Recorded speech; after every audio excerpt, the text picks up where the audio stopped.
আসসালামু আলাইকুম ওয়া রাহমাতুল্লাহ। সুপ্রিয় শিক্ষার্থী বন্ধুরা, স্বাগত তোমাদের। যারা ষষ্ঠ শ্রেণীতে পড়ছো, তোমাদের জ্যামিতিক আকৃতির গল্প এই অধ্যায়ের পাঞ্জেরি গাইড অর্থাৎ শেষ মুহূর্তের প্রস্তুতি যে বইটি আছে, তার সংক্ষিপ্ত প্রশ্নগুলো সমাধান করে দিব ১ থেকে ১০। চ্যানেলটি সাবস্ক্রাইব করে আমাদের সঙ্গেই থাকো। আমরা ক্লাস শুরু করছি। অবশ্যই লাইক করে দাও, একটি কমেন্ট করো কোথা থেকে বলছো। চলো প্রশ্ন করি। একটি ডায়েরির দৈর্ঘ্য, প্রস্থ, উচ্চতা দেওয়া আছে ৬, ৪ এবং ২। দৈর্ঘ্য আছে, প্রস্থ আছে, উচ্চতা আছে। এই যে হচ্ছে ডায়েরিটা, এই যে হচ্ছে দৈর্ঘ্যটা, এই যে হচ্ছে প্রস্থটা, এই যে হচ্ছে উচ্চতাটা। এখন কথা হলো যে এইটা ছাড়াও চারদিকে অতিরিক্ত আরো ১ সেন্টিমিটার আছে। যদি এখান থেকে একটু ক্ষয় হয় তাহলে এখানে ১ আছে, এখানে ১ আছে।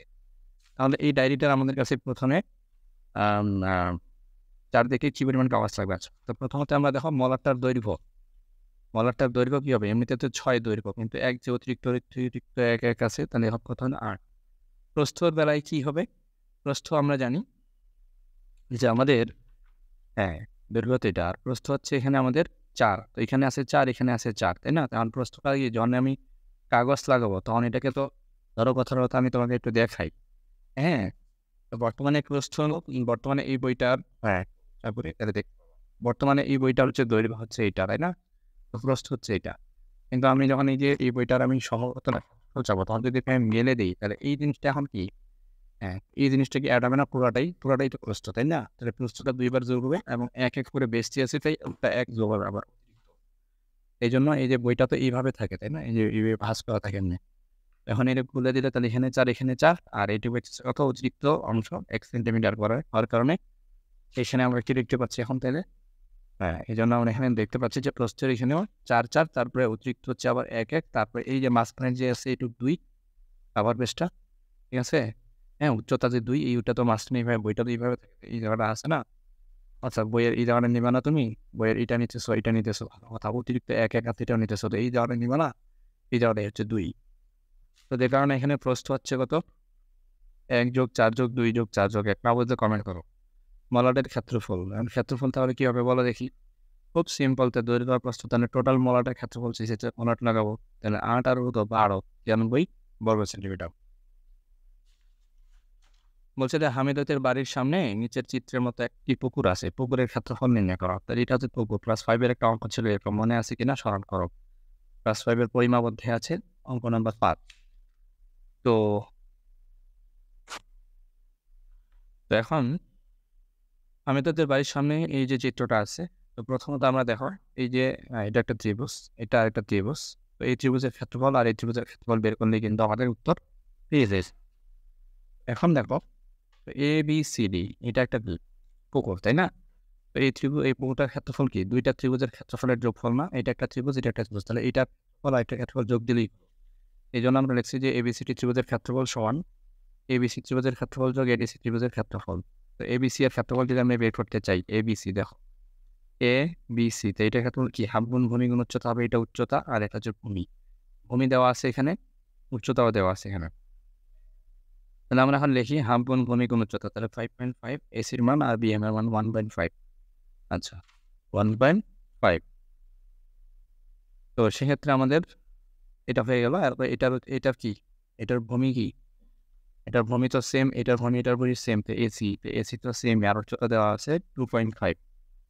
ঠিক আছে? তাহলে আমরা এখানে কি করব? জাস্ট মানগুলো বসিয়ে দিব। তাহলে এইটা এবং এই যে এই জিনিসটা গুণ করে এখানে লিখবো, এটা গুণ করে এখানে লিখবো। তো এখন আমরা যেটা করব যে দেখেন একটা বিষয় হচ্ছে আমাদেরকে খুব করতে হচ্ছে যে কমন একটা জিনিস আছে 5.5 তো 5.5 টার সামনে কমন হাফ ২ জায়গায় আছে। এই যে হাফ আর এই জিনিসটা মিল আছে ২ জায়গায়। এই জিনিসটা সামনে লিখছি আর 1.5 আর 2.5 যোগ করছি। তো যোগ করলে ৪ হচ্ছে আর এখানে 5.5 এন্ড ২ দিয়ে ৪ কে ভাগ দিলে ২ হয়। ২ আর এটা গুণ করলে কত হয়? ১১ হয়। তাহলে এটাই হচ্ছে আমাদের সমাধান। প্রিয় শিক্ষার্থীরা আশা করছি বুঝতে পেরেছ। চলো এবার পার্টটাতে যাই। রাকিবদের সামান্তরিক আকৃতির বাগান মেপে নিচের চিত্রটি পাওয়া গেল। তার বাবা একপাশে ফুলের চারা লাগাবেন বলে রাকিবকে ডিএ অংশের দৈর্ঘ্য নির্ণয় করতে বললেন। তো রাকিব ডিএ বাহুর দৈর্ঘ্য কত নির্ণয় করলো? আচ্ছা, আবার প্রশ্ন বোঝো। রাকিব সামান্তরিক আকৃতির একটা বাগান মেপে নিচের চিত্রটা পেল এরকম আকৃতি। তার বাবা একপাশে ফুলের চারা লাগাবেন বলে রাকিবকে ডিএ অংশের দৈর্ঘ্যটা মাপতে বলল, ডিএ। এখন রাকিব ডিএ বাহুর দৈর্ঘ্য কত নির্ণয় করলো? তার মানে আমাদের এই যে এটা দৈর্ঘ্য মাপতে হবে। এখন এই জিনিসগুলো দেওয়া আছে। তো এইটা যদি চাই তা 3x - 6, এটাও তো 3x - 6 হবে। আচ্ছা আসেন, নাও হইতে পারে, অন্য কিছু হইতে পারে, যেটাই হোক দেখি আমরা জানি যে সামান্তরিকের বিপরীত বাহুদের পরস্পর সমান এবং সমান্তরাল, তাহলে অবশ্যই সমান হবে। তাহলে এবিসিডি সামান্তরিকের এবি সমান সমান সিডি, এবি সমান হচ্ছে সিডি, তার মানে এটা আর এটা সমান, তাই না? যেহেতু এটা সামান্তরিক বলছে আর এই বলছে সামান্তরিক, তাহলে 100% এটা সমান হবে। ভালো, এখন এই কন্ডিশনগুলো আমরা লিখে ফেলবো। এখন এবির মান দেওয়া আছে, সিডির মানও দেওয়া আছে। এই যে এবির মান দেওয়া আছে, সিডির মান দেওয়া আছে, আর এই দুটো নাকি সমান, তাহলে এটা সমান এটা লিখতে পারি না? তো আমরা এটা সমান এটা লিখতে পারি, তো এটাই লিখি। তাহলে 5x এখানে আছে 2x, 2x তো এই পাশে আসলে মাইনাস হবে, তো 5x থেকে 2x দিলে 3x, -18 এই বেশি গেলে +18 হয়ে যাবে। 18 আর 18 তো 36, না বলতে একটা লাইন বাড়িয়ে দিচ্ছি। 5x - 2x সমান 18 যোগ 18, এখন আশা করি ক্লিয়ার হবে। 36, তার 5 থেকে 2 গেলে 3x সমান 36, তাহলে x এর মান হবে 3 দিয়ে 36 ভাগ দিলে 12। তাহলে এখন DA সমান BC সমান 3x - 6 সমান কি? তো 3 বার হচ্ছে 36 - 6, তাহলে 30 একক। তাহলে DA বাহুর দৈর্ঘ্যটা হচ্ছে 30 একক। কীভাবে বুঝলাম? এই যে 30 একক, দেখো এখানে x এর মানটা আসছে 12, তো 3x - 6 মানেই তো হচ্ছে এইটার দৈর্ঘ্য, তাই 3x - 6 সমান আমরা তাহলে কি মান বসাইতে পারি? x এর মান 12, তাই 3 বার 36, 36 থেকে 6 গেলে এটা 30। আচ্ছা, এরপর এখন আসো যে নাদিয়া কাগজ কেটে একটি ট্রাপিজিয়াম বানালো এবং ট্রাপিজিয়ামের সমান্তরাল বাহুদ্বয় যথাক্রমে 13 সেন্টিমিটার, 21 সেন্টিমিটার। এখন সমান্তরাল বাহুদ্বয়ের মধ্যবর্তী দূরত্ব 5 সেন্টিমিটার হলে ট্রাপিজিয়ামটির ক্ষেত্রফল কত? প্রশ্ন কি বুঝতে পেরেছো তোমরা? বলছে একটা কাগজ কেটে ট্রাপিজিয়াম বানাইছি, পরে ট্রাপিজিয়ামটার সমান্তরাল বাহুদ্বয়ের যথাক্রমে এত এত এবং সমান্তরাল বাহুদ্বয়ের মধ্যবর্তী দূরত্ব 5। ধরো যে এটাই ট্রাপিজিয়ামটা, মানে এই ট্রাপিজিয়ামের একটা হচ্ছে 21, একটা হচ্ছে 13। এখন এদের যে ডিস্টেন্সটা, এই ডিস্টেন্সটা হচ্ছে 5।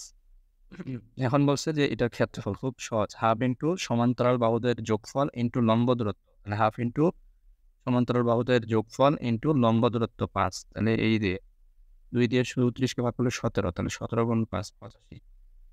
তো এটাই হচ্ছে আমাদের সমাধান, দেখো বুঝতে পেরেছো কিনা। এবার দেখো 5 নম্বর বলছে যে একটি 20 ফুট দৈর্ঘ্যের এবং 15 ফুট প্রস্থের এবং এত ফুট পুরুত্বের কাগজকে যে কোনো দিক থেকে সমান 2 ভাগে ভাগ করা হলো। আচ্ছা, ভাগকৃত অংশকে স্তূপ করা হলো, প্রমাণ করো যে কাগজের আয়তন এবং স্তূপের আয়তন সমান। আচ্ছা, সেটা করছি আমরা, সমস্যা নেই। তাহলে এটা হচ্ছে একটা আমাদেরকে 20 ফুট দৈর্ঘ্যের, 5 ফুট প্রস্থের এবং এত পুরুত্বের কাগজের যে কোনো দিক থেকে কি সমান 2 ভাগে ভাগ করতে বলছে। এখন দেখা যাচ্ছে যে আমাদের আয়তনটা বলছে কি সমান হবে। অবশ্যই আয়তন পরিবর্তন হবে না, কাট হোক যত কিছুই করো আয়তন সেমই। তো এটা হচ্ছে আমাদের কাগজটা, ভাগকৃত কাগজের স্তূপটা। এখন দেখো কাগজের দৈর্ঘ্য হচ্ছে আলহামদুলিল্লাহ, কাগজের দৈর্ঘ্য হচ্ছে 20 ফুট, প্রস্থ হচ্ছে 15 ফুট এবং উচ্চতা হচ্ছে 1/12 ফুট। এখন কাগজের আয়তন তাহলে কি হবে? 3টা গুণ করে দিলেই শেষ। আবার দেখো স্তূপের দৈর্ঘ্য এত, প্রস্থ হতে উচ্চতা, 3টাই দেওয়া আছে, তাহলে এটাও গুণ করে দিলাম, তাহলে কাগজের আয়তন আর এটা আয়তন সেম, গুণ করে দিলেই হলো। এখন আসলো যে কাগজের আয়তন এবং কাগজের আয়তন ও কাগজকে যে কোনোভাবে যে কোনো সংখ্যক বার ভাগ করে গঠিত স্তূপের আয়তন সমান। তাহলে যতবার কাটো না কেন আয়তন তো কখনো কমে না, তুমি যত কাটবা কেন সবগুলো একসাথে করলে আবার আগের আয়তনে ফিরে পাওয়া যাবে। মনে রাখবা আয়তন কমে না, ঠিক আছে? কাটো আর যাই।